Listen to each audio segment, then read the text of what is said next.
ಇವತ್ತಿನ ಪವರ್ ಫೋಕಸ್ನಲ್ಲಿ ಬಿಡದಿ ರೈತರ ವಿಚಾರ ಮಾತಾಡಬೇಕು. ಬಿಡದಿ ಟೌನ್ಶಿಪ್ ಜಟಾಪಟಿ ಎಷ್ಟು ದೊಡ್ಡ ಮಟ್ಟದಲ್ಲಿ ನಡೀತಾ ಇದೆ ಅಂತ ನಿಮ್ಮೆಲ್ಲರಿಗೂ ಗೊತ್ತಾ ಇದೆ. ರಾಜ್ಯ ಸರ್ಕಾರದ ವಿರುದ್ಧ ರೈತರು ಎಷ್ಟು ಆಕ್ರೋಶ ಹೊರಹಾಕ್ತಾ ಇದ್ದಾರೆ. ಕೆಲವರು ರೈತರು ನಾವು ಮಾರೋದಕ್ಕೆ ರೆಡಿ ಇದ್ದೀವಿ ಅಂತ ಹೇಳಿರಬಹುದು, ಇಲ್ಲ ಅಂತ ನಾನು ಹೇಳ್ತಾ ಇಲ್ಲ. ಇಡೀ ಅಷ್ಟು ಜನ ವಿರೋಧಿಸ್ತಿದ್ದಾರೆ ಅಂತ ನಾನು ಹೇಳಕ್ ಹೋಗಲ್ಲ. ಆದರೆ ಬಹುತೇಕ ಜನ ರೈತರು ಅದನ್ನ ವಿರೋಧಿಸ್ತಾ ಇದ್ದಾರೆ. ಕುಮಾರಸ್ವಾಮಿ ಅವರು ಮುಖ್ಯಮಂತ್ರಿ ಆದಂಥ ಸಂದರ್ಭದಲ್ಲಿ ಅದನ್ನು ರೆಡ್ ಝೋನ್ ಮಾಡಿದ್ರು. ಆದರೆ 2018 ಆ ರೆಡ್ ಝೋನನ್ನು ತೆಗೆಯೋದಕ್ಕೆ ಅವ್ರಿಗೆ ಅವಕಾಶ ಇದ್ರೂ ಕೂಡ ಅವ್ರು ತೆಗೆದಿರಲಿಲ್ಲ. ಆದರೆ ಈಗ ಅಲ್ಲಿ ಸರ್ವೆ ಮಾಡುವಂಥ ಸಂದರ್ಭದಲ್ಲಿ ರೈತರ ಪರ್ಮಿಷನ್ ತಗೊಳ್ಳದೆ, ನೋಟಿಸು ಕೊಡದೆ, ಇನ್ಫಾರ್ಮೇಷನ್ನು ಕೊಡದೆ ಅಧಿಕಾರಿಗಳು ಹೋಗಿ ಸರ್ವೆ ಮಾಡುವಂಥ ಸಂದರ್ಭದಲ್ಲಿ ಪೊರ್ಕೆ ಪೂಜೆ ಮಾಡಿ ಕಳಿಸಿದ್ದಾರೆ ರೈತರು. ಕಲ್ಲೇಟ್ ಬಿದ್ದಿದೆ. ಸೊ ಇದೆಲ್ಲ ಘಟನೆಗಳು ನಡೆಯೋದಕ್ಕೆ ಕಾರಣ ಯಾರು? ಯಾಕೆ ಈ ರೀತಿ ಗಲಾಟೆಗಳಾಗಬೇಕಾಗಿತ್ತು? ಗಲಾಟೆ ಮಾಡೋ ಥರ ಯಾಕೆ ಅಧಿಕಾರಿಗಳು ಹೇಳ್ದೆ ಕೇಳದೆ ಯಾಕೆ ಹೋಗ್ಬೇಕಾಗಿತ್ತು? ರೈತರ ಸಹನೆಯನ್ನ ಇನ್ನೆಷ್ಟು ಅಂತ ಕೆಣಕ್ತಿರಿ? ಇಲ್ಲಿಯವರೆಗೂ ರೈತರನ್ನ ಎದುರು ಹಾಕೊಂಡಿರುವಂಥ ಯಾವ ಸರ್ಕಾರಗಳು ಉದ್ಧಾರ ಆಗಿಲ್ಲ ಅಂತ ಗೊತ್ತಿದೆ. ಅಲ್ಲಿ ಬೇಕಾದಷ್ಟು ಜನ ಜಾನುವಾರುಗಳಿದ್ದಾವೆ, ಆಮೇಲೆ ಕುರಿ ಸಾಕಾಣಿಕೆ ಮಾಡೋರು ಬೇಕಾದಷ್ಟು ಜನ ಇದ್ದಾರೆ. ಮತ್ತು ಅಲ್ಲಿ ಏನು ಹೇಳ್ತೀವಿ ನಾವು, ಹಸು ಇಟ್ಕೊಂಡಿರೋರು, ಹಾಲು ಹಾಕೋರು ಬಹಳಷ್ಟು ಜನ ಇದ್ದಾರೆ. ಅವರು ಆ ಹಸುನ ಎಲ್ಲಿಗೆ ತಗೊಂಡೋಗಿ ಕಟ್ಕೊಳ್ಬೇಕು, ಕುರಿಗಳನ್ನ ಎಲ್ಲಿಗೆ ತಗೊಂಡೋಗಿ ಕಟ್ಕೊಳ್ಬೇಕು. ಅಲ್ಲಿರುವಂಥ ಬಹುತೇಕ ಮಹಿಳಾ ರೈತರೇನಿದ್ದಾರೆ, ರೈತ ಮಹಿಳೆಯರು, ಅವರು ಯಾರು ಭೂಮಿ ಕೊಡೋದಕ್ಕೆ ಹೋಗ್ತಾ ಇಲ್ಲ. ಆದರೆ ಸರ್ಕಾರ ಬಂಡ್ ಬಿದ್ದು ಆ ಭೂಮಿಯನ್ನು ಪಡ್ಕೊಳ್ಳೇಬೇಕು ಅಂತ ನಿಂತ್ಕೊಂಡಿದೆ. ಇದೆಲ್ಲದರ ಬಗ್ಗೆ ಚರ್ಚೆ ಮಾಡ್ತಾ ಹೋಗೋಣ. Let's go for breaking updates. Bidadi township ಜಟಾಪಟಿ ರೈತರ ಸಹನೆಯನ್ನ ಕೆಣಕಿದೆ ರಾಜ್ಯ ಸರ್ಕಾರ. ರೈತರಿಗೆ ತಿಳಿಸದೆ ಸಮೀಕ್ಷೆಗೆ ಬಂದ ಅಧಿಕಾರಿಗಳಿಗೆ ಸರಿಯಾಗಿ ಪೂಜೆ ಮಾಡಿದ್ರು. ಅಧಿಕಾರಿಗಳ ತಂಡ ಇತ್ತಲ್ಲ, ತಂಡ ಹೊಡೆದೋದ್ರು ಅವರು. ರೊಚ್ಚಿಗೆದ್ದಂತಹ ರೈತರು ಅಧಿಕಾರಿಗಳಿಗೆ ಪೊರ್ಕೆ ಕೊಟ್ಟು ಕಾರಿಗೆ ಕಲ್ಲೇಟ್ ಹಾಕಿದ್ದಾರೆ. ಮಂಡಲಹಳ್ಳಿಗೆ ಬಂದ ಅಧಿಕಾರಿಗಳ 2 ವಾಹನವನ್ನ ಅಡ್ಡಗಟ್ಟಿ ಕಿಡಿಕಾರಿದ್ರು. ಜೆಎಂಸಿ ಸಮೀಕ್ಷೆಗೆ ಬಂದ ಅಧಿಕಾರಿಗಳ ವಿರುದ್ಧ ರೈತರು ಆಕ್ರೋಶವನ್ನ ವ್ಯಕ್ತಪಡಿಸಿದ್ರು.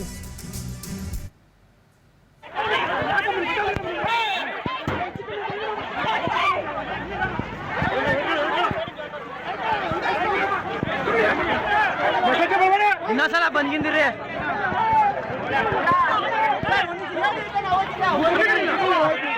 ಅಲ್ಲ ನಾವು ಮಾತಾಡ್ಬೇಕಂತ ಬಂದು ಅರ್ಥ ಮಾಡ್ಬಿಡ್ರಿ. ಅಲ್ಲ ಅರ್ಥ ಮಾಡ್ಬಿಡ್ರಿ.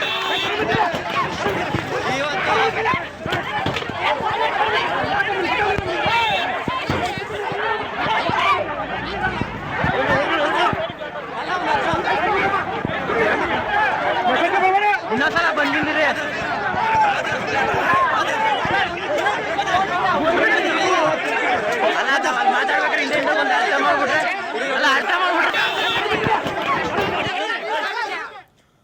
ಪೊಲೀಸ್ ಅಧಿಕಾರಿಗಳ ಜೊತೆನೂ ಕೂಡ ವಾಗ್ವಾದ ನಡೆಸಿದ್ರು. ಪೊಲೀಸರನ್ನ ಬಿಟ್ಟು ರೈತರನ್ನ ನೀವು ತಡೆ ಹಿಡಿಯೋ ಕೆಲಸ ಮಾಡಬಹುದು, ಅಥವಾ ರೈತರ ಹೋರಾಟವನ್ನ ಹತ್ತಿಕ್ಕೋ ಕೆಲಸ ಮಾಡಬಹುದು. ಆದ್ರೆ ಅವ್ರ ತಾಳ್ಮೆಗೂ ಒಂದು ಮಿತಿ ಇದೆ ಅಲ್ವೇನ್ರಿ? ಭೂಮಿ ಕೊಡಲ್ಲ ಅಂತ ಹೇಳ್ಬೇಕಾದ್ರೆ ಬಲವಂತವಾಗಿ ಭೂಮಿ ಕಿತ್ಕೊಳಕ್ ರೆಡಿ ಆಗಿದ್ದೀರಿ.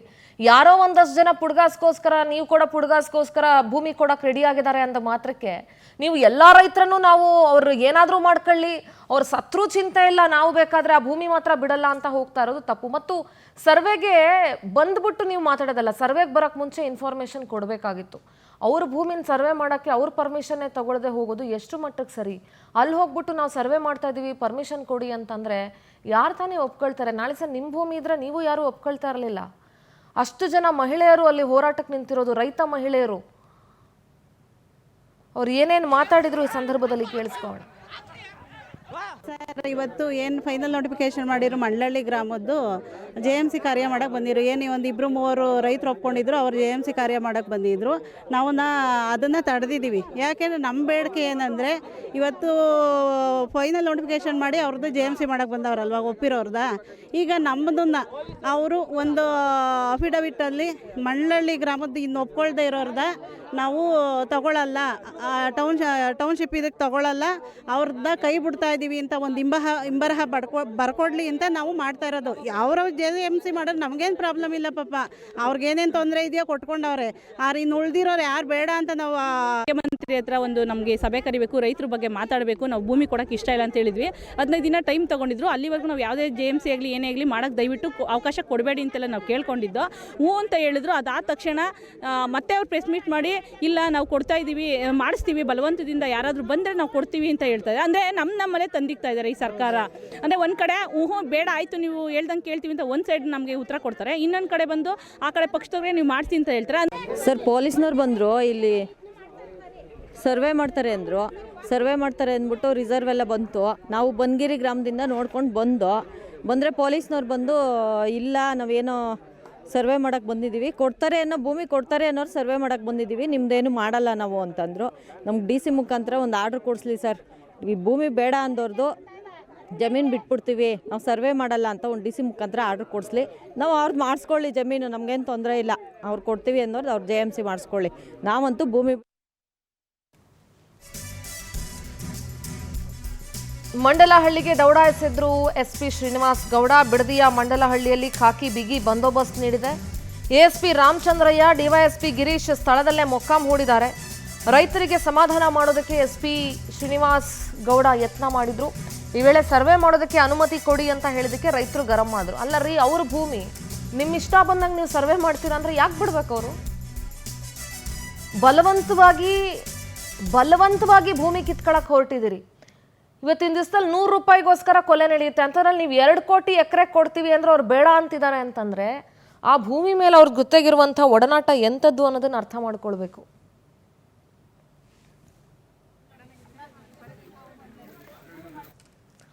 ಇದ್ರ ಬಗ್ಗೆ ಚರ್ಚೆ ಮಾಡ್ತಾ ಹೋಗೋಣ. ಚರ್ಚೆಯಲ್ಲಿ ನಮ್ಮ ಜೊತೆಗೆ ಕಾಂಗ್ರೆಸ್ ವಕ್ತಾರರು UT ಫರ್ಜಾನಾ ಜಾಯ್ನ್ ಆಗಿದ್ದಾರೆ. ಫರ್ಜಾನಾ, ನಮಸ್ತೆ, ಕಾರ್ಯಕ್ರಮಕ್ಕೆ ಸ್ವಾಗತ. ಬಿಜೆಪಿ ವಕ್ತಾರರು ಯದುಕುಮಾರ್ ಗೌಡ್ರು ಇದ್ದಾರೆ. ಗೌಡ್ರೆ ನಮಸ್ತೆ, ಕಾರ್ಯಕ್ರಮಕ್ಕೆ ಸ್ವಾಗತ. ನಮಸ್ತೆ ಮೇಡಮ್. ಆಯೇಷಾ, ನಾನು ಮೊದಲಿಗೆ ನಿಮ್ಮ ಜೊತೆನೇ ಮಾತಾಡ್ತೇನೆ. Bidadi greater Bengaluru integrated township ಯೋಜನೆಯನ್ನು ಮಾಡೋದಕ್ಕೆ ನಿಮ್ಮ ಸರ್ಕಾರ ಹೊರಟಿದೆ. ಈ ಹಿಂದೆ ಬಾಲಕೃಷ್ಣ ಅವರು ಹೇಳ್ದಂಗೆ, ಕುಣಗಲ್ ರಂಗನಾಥ್ ಅವರು ಪವರ್ TV ಜೊತೆನೇ ಹೇಳ್ದಂಗೆ ಇದು ಕುಮಾರಸ್ವಾಮಿ ಅವರ ಕನಸಿನ ಕೂಸು ಅಂತ ಹೇಳಿದ್ರು. ಕುಮಾರಸ್ವಾಮಿ ಅವರ ಕನಸಿನ ಕೂಸನ್ನು ಬೆಳೆಸೋದಕ್ಕೆ ಅವರು ಒಪ್ಕೊಳ್ಳಿಲ್ಲ, ಆದರೆ ಅದಕ್ಕೆ ನೀರೆರೆದು ಪೋಷಿಸಿ ಬೆಳೆಸೋದಕ್ಕೆ ನೀವುಗಳು ಮುಂದೆ ನಿಂತ್ಕೊಂಡಿದ್ದೀರಿ. ಸುಮಾರು 9600 ಎಕರೆ ಜಮೀನನ್ನು ಗುರುತು ಮಾಡಿರೋ ಜಾಗ ಇದು. ಈಗ ಆಲ್ರೆಡಿ 3 ಗ್ರಾಮಗಳಿಗೆ ನೋಟಿಫಿಕೇಶನ್ ಕೂಡ ಹೊರಡಿಸಿದಿರಿ. ಬಹುತೇಕ ರೈತರು ಅದನ್ನು ಕೊಡೋದಕ್ಕೆ ಹೋಗ್ತಾ ಇಲ್ಲ. ಕಮಿಂಗ್ ಟು ಇವತ್ತಿನ ಇನ್ಸಿಡೆಂಟಿಗೆ ಬಂದರೆ, ಪೊರ್ಕೆ ಇಟ್ಕೊಟ್ಟಿದ್ದಾರೆ ಅಲ್ಲಿನ ರೈತರು. ಪೊರ್ಕೆ ಪೂಜೆ ಮಾಡಿ ಕಾರ್ಗೆ ಕಲ್ಲೇಟ್ ಹೊಡೆದು ಅಧಿಕಾರಿಗಳ ತಂಡ ಹೊಡೆಸಿ ಕಳಿಸಿದ್ದಾರೆ. ಅಂದರೆ ನಮ್ಮ ಸಹನೆ ಕೆಣಕಿದ್ರೆ ನಾವು ಏನು ಮಾಡೋದಕ್ಕೂ ಸಿದ್ಧ ಅನ್ನೋದನ್ನು ತೋರಿಸಿದ್ದಾರೆ. ಯಾಕೆ ಕೇಳದೆ ಯಾಕೆ ನೀವು ಸರ್ವೆ ಮಾಡೋಕ್ಕೆ ಹೋದ್ರಿ ಅಲ್ಲಿ? ಮೇಡಮ್, ಮೊದಲನೇದಾಗಿ ರೈತರ ಹಕ್ಕುಗಳನ್ನು ಗೌರವಿಸುತ್ತಲೇ ಮತ್ತು ರೈತ ಮತ್ತು ಭೂಮಿಯ ಒಡನಾಟವನ್ನು ಅದನ್ನು ಗೌರವಿಸುತ್ತಲೇ ಇದರಾಚೆಗೆ ಈ ಪ್ರಕರಣ ಬಹಳಷ್ಟು ರಾಜಕೀಯಕರಣಗೊಂಡಿದೆ ಅನ್ನುವಂಥದ್ದು ಸುಸ್ಪಷ್ಟವಾಗಿದೆ. ಮೊದಲನೇದಾಗಿ ಅಲ್ಲಿ ಪ್ರತಿಭಟನೆ ಮಾಡ್ತಾ ಇದ್ರು. ಪ್ರತಿಭಟನೆಯನ್ನು ಕರ್ನಾಟಕ ಸರ್ಕಾರ ಯಾವತ್ತೂ ತಡಿಲಿಲ್ಲ. ಕೇಂದ್ರದಲ್ಲಿ ಇವರು ಮಾಡಿದ್ರಲ್ಲ, ಕಳೆದ 3 ರೈತ ಘಾತುಕ ಮಸೂದೆಗಳನ್ನು ತಂದು ಅದರ ವಿರುದ್ಧ ಪ್ರತಿಭಟನೆ ಮಾಡಿದವರಿಗೆ ಅಶ್ರುವಾಯು, ಲಾಠಿ ಪ್ರಹಾರ ಮಾಡಿ, ಮೊಳೆ ಸಿಡಿಸಿ ಎಲ್ಲ ಮಾಡಿದ್ರಲ್ಲ. ಆ ಥರ ಪ್ರತಿಭಟನೆಗೆ ಮೇಡಮ್, ಒಂದು ನಿಮಿಷ, ಪ್ರತಿಭಟನೆಗೆ ನಾವು ತಡೆ ಹಾಕ್ಲಿಲ್ಲ. ಆದ್ರೆ ಪ್ರತಿಭಟನೆ ಮಾಡಿದವ್ರಿಗೂ ಮಾಡ್ಲಿಲ್ಲ. ಆದ್ರೆ ಇವಾಗ ಅಧಿಕಾರಿಗಳ ಮೇಲೆ ಇವರು ಹಲ್ಲೆ ಮಾಡಿದಾರಲ್ಲ, ಅದು ಖಂಡಿತವಾಗ್ಲೂ ತಪ್ಪು. ಅಧಿಕಾರಿಗಳ ಮೇಲೆ ಅಲ್ಲ ಮೇಡಮ್, ನಾನು ಹೇಳ್ತೀನಿ ಕೇಳಿ ಪ್ಲೀಸ್ ಮೇಡಮ್, ನಮಗೂ ಅಂಡರ್ಸ್ಟ್ಯಾಂಡ್ ಆಗುತ್ತೆ, ನಾವು ಇದೇ ಮಣ್ಣಲ್ಲಿ ಹುಟ್ಟು ಬೆಳೆದವರು. ಆದ್ರೆ ಚಪ್ಪಲಿಯಲ್ಲಿ ಹೊಡೆದು, ಪೊರಕೆಯಲ್ಲಿ ಹೊಡೆದು, ಗ್ಲಾಸ್ ಪುಡಿ ಮಾಡಿ ದೈಹಿಕ ಹಲ್ಲೆ ನಡೆಸಿರುವಂತದ್ದು ಕಾನೂನಾತ್ಮಕವಾಗಿ ತಪ್ಪು. ನಮ್ಮ ಎಮೋಷನ್ಸ್ ಮೇಲೆ ನಮ್ಗೆ ಇರುತ್ತೆ, ಬೇರೆ ಬೇರೆ ವಿಚಾರಗಳು ಬಲವಂತವಾಗಿ ಕಿತ್ಕೋಬಹುದಾ ಮೇಡಮ್? ಅದನ್ನೇ ಹೇಳ್ತೀನಿ ನಾನು, ಕೇಳಿ. ಕಾನೂನಾತ್ಮಕವಾಗಿ ಅದು ಬಲವಂತವಾದ ಕಿತ್ತುಕೊಳ್ಬೇಕಂತ ನೀವು ಹೇಳಿದ್ರಲ್ಲ. 2013ರಲ್ಲಿ UPA ಸರ್ಕಾರ ಒಂದು ಕಾನೂನು ತರುತ್ತೆ. ಖಾಸಗಿ ಉದ್ದೇಶಗಳಿಗಾಗಿ ಯಾವುದೇ ಒಂದು ಜಾಗವನ್ನು ನಾವು ಭೂಸ್ವಾಧೀನ ಮಾಡಬೇಕು, ಅದರಲ್ಲಿ 80% ಜನರ ಒಪ್ಪಿಗೆ ಬೇಕು. ಅದೇ ಸಾರ್ವಜನಿಕ ಹಿತಾಸಕ್ತಿಯಿಂದ ಯಾವುದೇ ಒಂದು ಪ್ರಾಜೆಕ್ಟ್ ಅನ್ನು ಕೈಗೆತ್ತಿಕೊಳ್ಬೇಕಾದ್ರೆ ಅಲ್ಲಿನ ಜನರ 80% ಕನ್ಸೆಂಟ್ ಬೇಕು ಅಂತ UPA ಸರ್ಕಾರ ಕಾನೂನು ತರುತ್ತೆ. 2014ರಲ್ಲಿ ಬಂದ ಕೇಂದ್ರ ಬಿಜೆಪಿ ಸರ್ಕಾರ ಏನ್ ಮಾಡ್ತದೆ ಗೊತ್ತಾ? ಸುಗ್ರೀವಾಜ್ಞೆ ಹೊರಡಿಸ್ತದೆ. UPA ಸರ್ಕಾರ ತಂದ ಈ ಕಾಯ್ದೆ ಏನಿದೆಯಲ್ಲ, ಕಾನೂನು ಏನಿದೆಯಲ್ಲ, ಇದು ಭಾರತದ ಬೆಳವಣಿಗೆಗೆ ಅಡ್ಡಿ ಆಗ್ತದೆ, ಭಾರತದ ಬಂಡವಾಳದ ಬೆಳವಣಿಗೆಗೆ ಅಡ್ಡಿ ಆಗ್ತದೆ. ಹಾಗಾಗಿ ಸುಗ್ರೀವಾಜ್ಞೆ ತಂದು ಅದನ್ನು ಕಿತ್ತು ಹಾಕಿ ಬೇರೆ ಬೇರೆ ಪ್ರಾಜೆಕ್ಟ್ಗಳನ್ನ ಮಾಡ್ತದೆ. ಇವನ್ ನಮ್ಮ ಜಾರ್ಖಂಡ್ ನಲ್ಲೂ ಕೂಡ ಬೇರೆ ಮಾಡ್ತದೆ. ಕಿತ್ತಾಕಿ ಆಗಿದೆಯಲ್ಲ, 80% ಎಲ್ಲ ಒಪ್ಕೊಂಡಿದ್ದಾರೆ. ಫಸ್ಟ್ ಆಫ್ ಅಲ್ಲ, ಕೇಳ್ತೀನಿ ಕೇಳಿ ಮೇಡಮ್, ಅಲ್ಲಿ ನಾನು ಹೇಳುವಂಥದ್ದು ಇವ್ರು ಮಾಡಿರುವಂಥದ್ದಲ್ಲಿ ಇಂಥದೇ ಕೆಲಸ. ನೀವು ಹೇಳಿದ್ರಿ 2006ರಲ್ಲಿ ತಂದ್ರು, ನಂತರ ತೆಗೆದು ಹಾಕಕ್ಕೆ ಪ್ರಯತ್ನಿಸಿದ್ರು. ಅಂತ ಪ್ರಯತ್ನ ಎಲ್ಲೂ ನಡೀಲಿಲ್ಲ. ಅದಕ್ಕೆ ಮತ್ತಷ್ಟು ಗೊಬ್ಬರ ಹಾಕಿ ಮೇಡಮ್, ಇನ್ನೊಂದು ವಿಚಾರ ಹೇಳ್ತೀನಿ ಕೇಳಿ. 2020ರಲ್ಲಿ ಇದೇ ಬಿಜೆಪಿ ಸರ್ಕಾರ ಇವರು ಹೇಳ್ತಾರೆ, ಇದು ಅತ್ಯಂತ ಕರ್ನಾಟಕಕ್ಕೆ ಹೂಡಿಕೆಗಳು ಹರಿದು ಬರುವುದರಿಂದ ಬೆಂಗಳೂರಿನ ಸುತ್ತಮುತ್ತ ಈ 9,000 ಎಕರೆ ಅತ್ಯಂತ ಸೂಕ್ತವಾಗಿದೆ ಅಂತ ಹೇಳ್ತಾರೆ. ಮೇಡಮ್, ಇನ್ನೊಂದು ಹೇಳ್ತೀನಿ ಕೇಳಿ. ಒಂದು ಸ್ಟೇಟ್ಮೆಂಟ್ ಎಲ್ರಿಗೂ ಗೊತ್ತಾಗ್ಲಿ. ಬೊಮ್ಮಾಯಿ ಅವರು 2022ರಲ್ಲಿ ಒಂದು ನೋಟ್ ಹಾಕ್ತಾರೆ.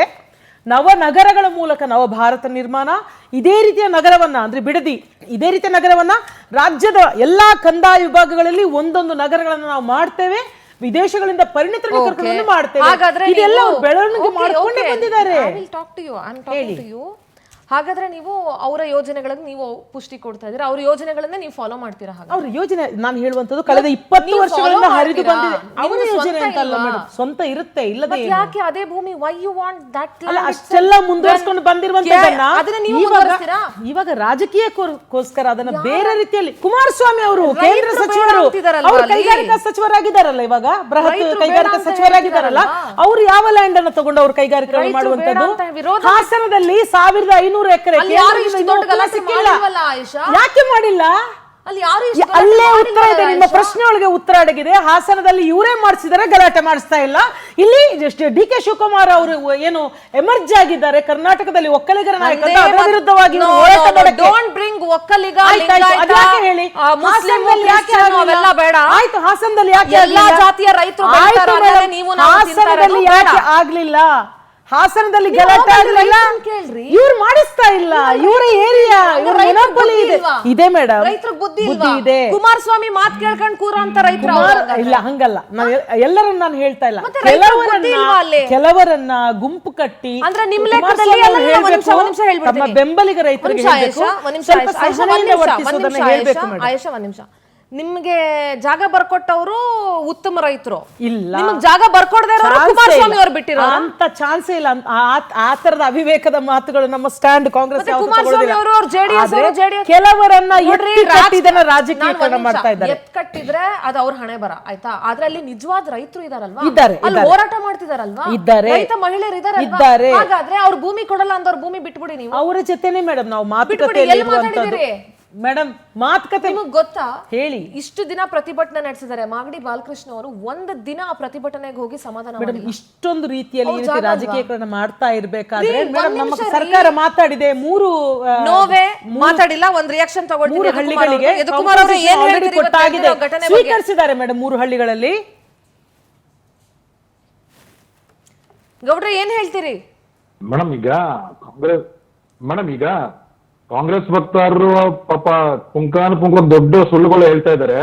ಒಂದು, ಅದು ನಾವು ಬರುವಂತ ಗ್ರಾಮಗಳು, ಅಂದ್ರೆ ನಾನು ಹುಟ್ಟಿ ಬೆಳೆದಂತ ಗ್ರಾಮದಿಂದ ಕೆಲವೇ ಮೈಲ್ಗಳಲ್ಲಿ ದೂರ ಇರುವಂತ ಗ್ರಾಮಗಳು ಇವತ್ತು ಇದಾಗಿರುವಂತದ್ದು. ಮೇಡಮ್, ರೈತರ ಆಕ್ರೋಶ ಇವತ್ತು ಕಟ್ಟೆ ಹೊಡೆದಿದೆ. ರೈತರಿಗೆ ಮತ್ತೆ ಭೂಮಿಗಿರುವಂತದ್ದು ತಾಯಿ ಮಕ್ಕಳ ಸಂಬಂಧ. ಆ ಮಕ್ಕಳ ಸಂಬಂಧವನ್ನ ಅರಿದೇ ಇರೋರು ರೈತರ ಪರ ಅಂತ ಹೇಳೋದನ್ನ ನಾವು ಒಪ್ಪಕ್ಕಾಗತ್ತೆ ಮೇಡಮ್? ಕರ್ನಾಟಕದ ಜನ ಒಪ್ತಾರ ಮೇಡಮ್? ಅವ್ರು ಹೇಳ್ತಾ ಇದ್ದಾರೆ ಪ್ರತಿ ಬಾರಿನೂ ಕಳೆದ ಒಂದು ವರ್ಷಕ್ಕಿಂತ ಹೆಚ್ಚು ರೈತರು ಓಡಾಡ್ತಾ ಇದ್ದಾರೆ, ಅವರ ಒಂದು ಭೂಮಿಗಳಿಗೆ ಮಾಡ್ತಾ ಇದ್ದಾರೆ. ಆದ್ರೆ ಸರ್ಕಾರ ಯಾವತ್ತೂ ಕೂಡ ಮುಖ್ಯಮಂತ್ರಿ ಆಗಿರೋರು, ಅವತ್ತಿನ ಡೆಪ್ಯೂಟಿ ಸಿಎಂ ಆಗಿ ಇವತ್ತು ಮುಖ್ಯಮಂತ್ರಿ ಆಗಿರೋರು, ಈಗಿನ ಶಾಸಕರು ಬಾಲಕೃಷ್ಣ ಅವರು ಕೂಡ ಯಾವತ್ತೂ ಅಲ್ಲೋಗಿ ರೈತರಿಗೆ ಸಮಾಧಾನ ಮಾಡಿಲ್ಲ. ಇವಾಗ ಮಾಡ್ತಾ ಇರೋ ರೈತರನ್ನ ಅವ್ರೇನೋ ರೈತರೆಲ್ಲ ಅವ್ರಿಗೂ ಏನು ಜಮೀನೇ ಇಲ್ಲ, ಇದೊಂಥರ ರಿಯಲ್ ಎಸ್ಟೇಟ್ ದಂಧೆ ಆಗ್ಬಿಟ್ಟಿದೆ ಮೇಡಮ್. ನಾ ಹೇಳ್ತಾ ಇರೋಂಥದ್ದು, ಅವರ ಒಂದು 80% ಪ್ರತಿಯೊಬ್ಬ ಕಾಂಗ್ರೆಸ್ ವಕ್ತಾರ ಬಂದ್ರು ಕೂಡ ಈ 80% ಯಾರು ಆ ದಾಖಲೆ ಬಿಡುಗಡೆ ಮಾಡಿ, ಆ 80% ಅಂತ ಹೇಳ್ತಿರಲ್ಲ, ಆ ದಾಖಲೆ ಬಿಡುಗಡೆ ಮಾಡಿ. ಅಲ್ಲಿರುವಂತ ರೈತ ಮಹಿಳೆಯರು ಮೇಡಮ್, ನಾನು ಆ ಭಾಗದಿಂದ ಬರುವಾಗಿದ್ರಿಂದ ಸುಮಾರು 6 ರಿಂದ 8 ಲಕ್ಷ ಲೀಟರ್ ಹೈನುಗಾರಿಕೆಯಿಂದ ಬರುವಂತ ವರಮಾನ, 6 ರಿಂದ 8 ಲಕ್ಷ ಲೀಟರ್. ಮತ್ತೆ ಏನಂತಾರೆ, ಈ ಒಂದು ರೇಷ್ಮೆ ಬೆಳೆಯಿಂದ ಸುಮಾರು 30 ರಿಂದ 50 ಕೋಟಿ ವರಮಾನ ಆಗುವಂತದ್ದು. ಯಾವ ಗೌರ್ಮೆಂಟ್ ಸಹಾಯದಿಂದನೂ ರೈತರು ಸ್ವಾವಲಂಬನೆಯಾಗಿ ತಮ್ಮ ಬದುಕನ್ನು ಕಟ್ಕೊಳ್ತಾ ಇರುವಂತದ್ದು. ನೀವು ಮಾಡ್ಬೇಕಾಗಿರುವಂತ AICTನ ಎಲ್ಲಿ ಬೇಕಾದ್ರೂ ಮಾಡ್ಬೋದು. ಅದು ಬೆಂಗಳೂರ್ನೇ ಹೊರವಲಯದಲ್ಲಿ ಇದ್ ಮಾಡಿ ಡೀಸೆಂಟ್ ಮಾಡುವಂತದ್ದಂತಲ್ಲ. ಎಷ್ಟೊಂದು ಕರ್ನಾಟಕದ ಬೇರೆ ಬೇರೆ ಭಾಗಗಳಲ್ಲಿ ಜನರು ರೈತರು ಕರೀತಾ ಇದ್ದಾರೆ, ನಮ್ ಜಮೀನ್ ತಗೊಳ್ಳಿ, ನಮ್ ಇದು ಮಾಡಿ ಅಂತ ಅನ್ಬಿಟ್ಟು. ಯಾರು ಸಂಪೂರ್ಣವಾಗಿ ಒಪ್ಪಿರ್ತಾರೋ ಅಲ್ಲೋಗಿ ಮಾಡ್ಬೋದಾಗಿತ್ತು ಮೇಡಮ್. AI ಡೇಟಾ ಸೆಂಟರ್ ಅಂತ ಮಾಡಿ ಸಿಟಿ ಸೆಂಟರ್ ಮಾಡ್ಬೇಕಂತಾದಾಗ ನೀರೆಲ್ಲಿಂದ ಒದಗಿಸ್ತಾರೆ? AI ಡೇಟಾ ಸೆಂಟರ್ಗೆ it requires a huge amount of exactly. Yadukumar ಅವರೇ, ಐ ಹ್ಯಾವ್ ಅ ಪಾಯಿಂಟ್. ನಿಮಿಷ ಯದುಕುಮಾರ್ ಅವರೇ, I have a point. Ayesha, ನಿಮ್ಮ ಬಾಲಕೃಷ್ಣ ಅವರು ಮಾತಾಡ್ತಾ ತುಂಬಾ ಸಲ ಹೇಳಿದ್ದಾರೆ, ಅಲ್ಲಿ ಕೊಚ್ಚೆ ನೀರಲ್ಲಿ ಒಂದಷ್ಟು ಜನ ಏನೋ ಬೆಳೀತಾ ಇದ್ದಾರೆ, ಸುಮಾರು ಜನಕ್ಕೆ ಬೆಳೆನೇ ಬೆಳೆಯಕ್ ಆಗ್ತಿಲ್ಲ ಅಂತೆಲ್ಲ ಮಾತಾಡಿದ್ರು. AICT ಮಾಡ್ಬಿಟ್ಟು ಕುಡಿಯಕ್ಕೆ ಕೊಚ್ಚೆ ನೀರು ಕೊಡ್ತೀರಾ ನೀವು? ಇಲ್ಲ, ಅದು ಇವಾಗ ನಾವು ಕೂಡ ಹಲವಾರು ರೈತಗಳೊಂದಿಗೆ ಮಾತಾಡಿದಾಗ ಮತ್ತು ಟಿವಿ ಡಿಬೇಟ್ನಲ್ಲೂ ಕೂಡ ತಂಡಗಳೊಂದಿಗೆ ಪರ ಮತ್ತು ವಿರೋಧಗಳ ಜೊತೆ ಮಾತಾಡಿದಾಗ ನಮಗೂ ಬಹಳಷ್ಟು ವಿಚಾರಗಳು ಗೊತ್ತಾಗಿದೆ. ಅಂದರೆ ನಮಗೂ ಇರುತ್ತೆ ರಿಯಲ್ ಅಲ್ಲಿನ ಧ್ವನಿ ಏನು ಕೇಳ್ಕೋಬೇಕು ಅಂತ. ತುಂಬ ಮಂದಿ ಅಗ್ರೆಸಿವ್ ಆಗಿ ಕೊಡಬೇಕು ಅಂತಲೇ ಒಪ್ಕೊಳ್ತಾ ಇದ್ದಾರೆ. ನಾನು ಅದೆಲ್ಲ ಹೇಳುವಂಥದ್ದು. ನನ್ನ ಒಂದು ಪ್ರಶ್ನೆ ಯದುಕುಮಾರ್ ಅವರಿಗೆ, ಇವಾಗ ಟನ್ಗಟ್ಟಲೆ ಹಾಲಿನ ಮಾಹಿತಿ ಮತ್ತು ರೇಷ್ಮೆ ಮಾಹಿತಿ ಹೇಳಿದ್ರಲ್ಲ, 2006ರಲ್ಲಿ ನೋಟಿಫಿಕೇಶನ್ ಮಾಡುವಾಗ ಆ ರೇಷ್ಮೆ ಹಾಲು ಎಲ್ಲ ಬೆಳೀತಾ ಇರ್ಲಿಲ್ವಾ? ಹಾಗೇನೆ DLF ಸಂಸ್ಥೆಯಿಂದ 400 ಕೋಟಿಯನ್ನು ಇದೇ ಕುಮಾರಸ್ವಾಮಿ ಅವರು ಪಡ್ಕೊಂಡ್ರಲ್ವಾ? ಆವಾಗ ಹಾಲು ಬೆಳೀತಾ ಇರ್ಲಿಲ್ವಾ? ರೇಷ್ಮೆ ಉತ್ಪಾದನೆ ಆಗ್ತಾ ಇರ್ಲಿಲ್ವಾ? ಕೈ ಬಿಟ್ಟಿದ್ದು ಯಾರು ಕೈ ಬಿಟ್ಟಿದ್ದು? ಅದಕ್ಕೆ ಯೋಜನೆ ಒಂದು ಡಾಕ್ಯುಮೆಂಟ್ ಕೊಡಿ. ಯಾರು ಡಾಕ್ಯುಮೆಂಟ್? ಯಾವತ್ತು ತಪ್ಪಿಲ್ಲ. DLF ನವರು ರಿಟರ್ನ್ ಕೊಟ್ಟಿದ್ದು ದುಡ್ಡು. ಮೇಡಮ್ ಒಂದು ನಿಮಿಷ DLF ನವರು 400 ಕೋಟಿ ರೂಪಾಯಿನ ರಿಟರ್ನ್ ಕೊಟ್ಟಿದ್ದು. ಕುಮಾರಸ್ವಾಮಿ ರೆಡ್ ಝೋನ್ ಇಂದ ಅದನ್ನ ತೆಗೆದೇ ಇರೋದು ಒಂದು ದೊಡ್ಡ ಅಪರಾಧ. ಏನ್ ರಿಟರ್ನ್ ಮಾಡಿದಾರೆ? ಅದೇ ಅವ್ರು ರಿಟರ್ನ್ ಮಾಡಿಲ್ಲ. ಸರ್ಕಾರಗಳಿಗೂ ರೆಡ್ ಝೋನ್ ಇಂದ ತೆಗೆಯಕ್ಕೆ ಅವಕಾಶ ಇರ್ಲಿಲ್ವಾ? ಕುಮಾರಸ್ವಾಮಿ ಅವರಲ್ವಾ ಮೇಡಮ್ ಇವಾಗ ಹಾಲಿನದು, ಸಿರಿಕಲ್ಚರ್ ಇದು, ರೈತರದ್ದು, ಆಡುಗಳದ್ದು, ಕುರಿಗಳದ್ದು ಲೆಕ್ಕ ಕೊಡ್ತಾ ಇರೋದು? ಆವಾಗ ಇರ್ಲಿಲ್ವಾ ಅಂತ ನಾನು ಕೇಳ್ತಾ ಇರುವಂತದ್ದು. ಅದನ್ನೇ ಹೇಳ್ತಾ ಇರೋದು. ಆಗ್ಲೂ ಬಿಜೆಪಿ ಇದಕ್ಕೆ ಒಪ್ಕೊಂಡಿರ್ಲಿಲ್ಲ. ಬಿಜೆಪಿ ಡಾಕ್ಯುಮೆಂಟ್ ಮೇಡಮ್, ಇದು ಕಾಲಕ್ಕೆ ಆಯಾ ಸರ್ಕಾರಗಳು ಕೊಟ್ಟಂತಹ ಡಾಕ್ಯುಮೆಂಟ್. 2010 ಯಾವ ಸರ್ಕಾರಗಳು ಅದನ್ನ ರೆಡ್ ಝೋನ್ ಇಂದ ತೆಗ್ದಿಲ್ಲ. ರೆಡ್ ಝೋನ್ ಮಾಡಿದವರು ಕುಮಾರಸ್ವಾಮಿ ಅವರು. ಅದನ್ನೇ ನಾನು ಹೇಳ್ತಾ ಇದ್ದೀನಿ. ಅದಕ್ಕೆ ಇವತ್ತು ನೀವುಗಳನ್ನ ಮುಂದುವರಿಕೆ ಅಂತ ಹೇಳ್ತಾ ಇರುವಂತದ್ದು. ಮುಂದುವರಿಸ್ತಾ ಇದೀವಿ. ಅಲ್ಲ, ಇವ್ರು ದೊಡ್ಡ ಸೊಬಗರ ತರ ಬಂದು ರೈತರ ಪರ ನಾವು ಹೋರಾಡ್ತಾ ಇದ್ದೇವೆ, ಮಣ್ಣಿನ ಮಕ್ಕಳು ಅಂತ ಹೇಳ್ತಾ ಇದ್ದಾರಲ್ಲ, ಇವರೇ ಮಣ್ಣಿಗೆ ಗುಣ ಇಟ್ಟವರು ಅಂತ ನಾನು ಹೇಳ್ತಾ ಇದ್ದೀನಿ ಅಷ್ಟೇ. ನಾನು ರಿಪ್ಲೈ ಕೊಡ್ತೀನಿ ಮೇಡಮ್. ನಾನ್ ಕೇಳುವಂತದ್ದು, ಇವತ್ತು AICTಗೆ 8,000 ಎಕರೆ 9,000 ಎಕರೆ ಅಕ್ವೈರ್ ಮಾಡ್ತಿರಲ್ಲ, ನೀರಿನ ಮೂಲ ಎಲ್ಲಿ? ಅದಕ್ಕೆ ಯಾವ್ದು ನೀರಿನ ಮೂಲ? ಕಾವೇರಿ 5ನೇ ಅಂತ 6ನೇ ಅಂತ ಅದಕ್ಕೆ ಅಕ್ಸೆಪ್ಟ್ ಆಗಲ್ಲ. ಅದಕ್ಕೆ ಇದಿಲ್ಲ. ಆ ಯೋಜನೆ ಬರ್ಬೇಕಂದ್ರೆ ಇನ್ನ ಅದು ಅಪ್ರೂವ್ ಆಗಿ ಬರ್ಬೇಕಾಗಿರುವಂತದ್ದು. ನೀರಿನ ಮೂಲ ಯಾವ್ದು? ಮತ್ತೆ ನೀವು ಪದೇ ಹೇಳ್ತಿರಲ್ಲ, ಅದ್ರಲ್ಲಿ ಈ ತರ ಮಾಡಿ ರೈತರ ಸಮಾಧಿ ಮೇಲೆ AICT ಕಟ್ಟುವಂತದ್ದನ್ನ ಯಾರು ಹೇಳಿದಾರ್ರಿ ನಿಮ್ಗೆ? ಯಾರು ಹೇಳಿದಾರೆ? ಇದು ರೈತ ವಿರೋಧಿ ಅಂತ ಹೇಳ್ತಾ ಇರೋದು. ಮಾಡ್ಬೇಕಾಗಿರೋಂಥದ್ದು ಮೇಡಮ್. ಆ ಯೋಜನೆ ಕೈಗೆಚ್ಕೊಂಡಿದ್ರೆ ಇವತ್ತು ಆಗ್ತಾ ಇರ್ಲಿಲ್ಲ. ಅದನ್ನ ಕೈ ಬಿಟ್ಟಿದ್ದಕ್ಕೆ ಇವತ್ತು ಬೊಮ್ಮಾಯಿ ಅವರಾಗಿರ್ಲಿ, ಜಗದೀಶ್ ಶೆಟ್ಟರ್ ಆಗಿರ್ಲಿ, ಯಡಿಯೂರಪ್ಪರವರಾಗಿರ್ಲಿ, ಎಲ್ಲರದು ನೋಟುಗಳು ಇಲ್ಲಿ ಗವರ್ಮೆಂಟ್ ನೋಟುಗಳೇ ಇದಾವೆ. ಡಾಕ್ಯುಮೆಂಟ್ ನೋಡಿ ಮೇಡಮ್, ನಿಮ್ಗೆ ಕಷ್ಟ ಆಗಲ್ಲ.